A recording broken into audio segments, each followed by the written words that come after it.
Here's another question. How important is it that the coach or the mentor know the rules of the competition and that the competitors thoroughly read the Readme file? So the importance of reading the rules is of the utmost. They have to know the rules, coaches and mentors.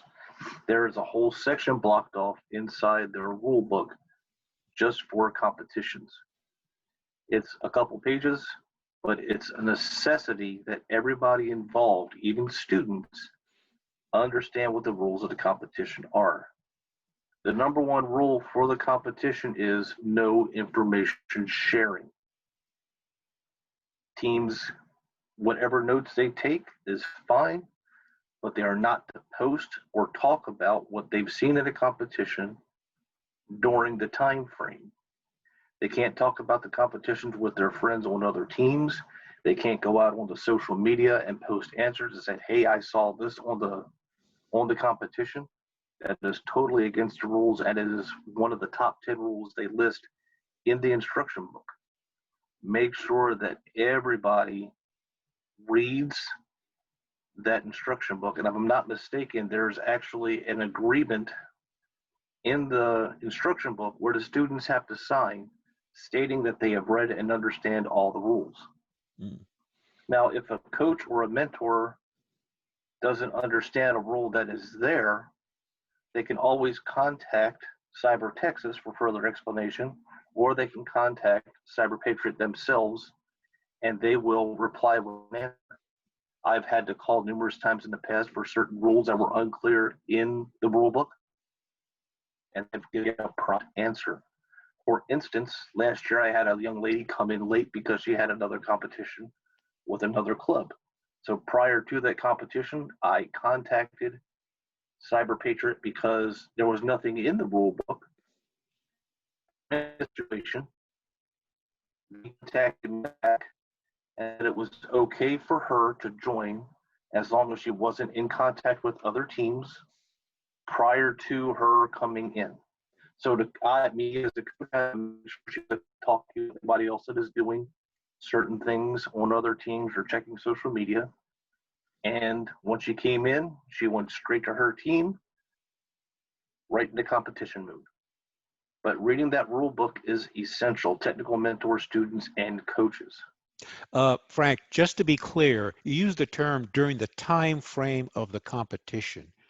What is the time frame that you're referring to? Is it just when they're actually competing, or is it as long as they are in any portion of the competition? So the competition runs for 6 hours.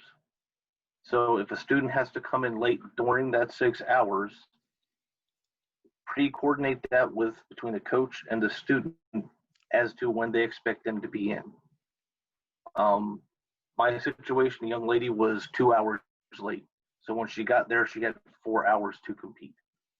Okay. So anytime within that time frame during the competition, those 6 hours, if someone is coming in late or some other rule comes up during that 6 hours, make sure you as the coach understand what's going on so you're not time violations don't occur or anything of that nature and you lose points.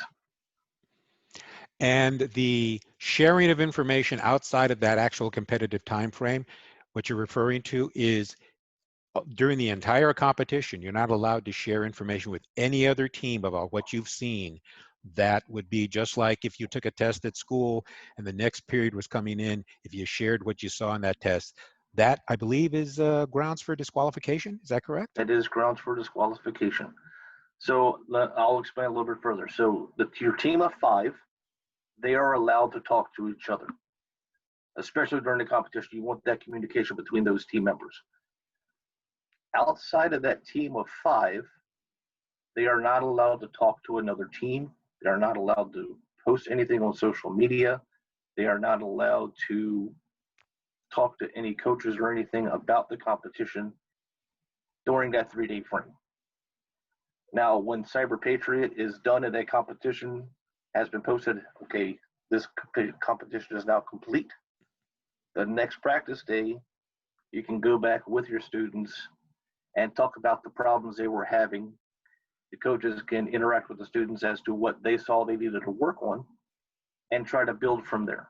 But during those 3 days, that's 72 hours, teams are not allowed to talk with other teams or post to social media what they are seeing. Okay. Okay.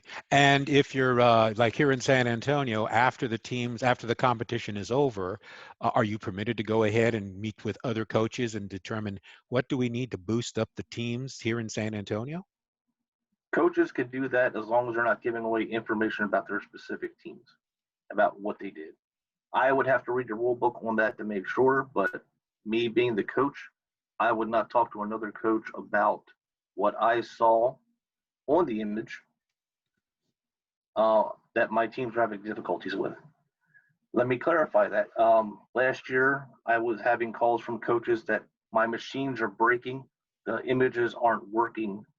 How can I get the image back up?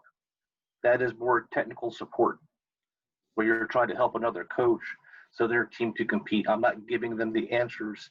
I'm not trying to persuade them to go to the answer. I'm trying to help them get their image working correctly. Yeah.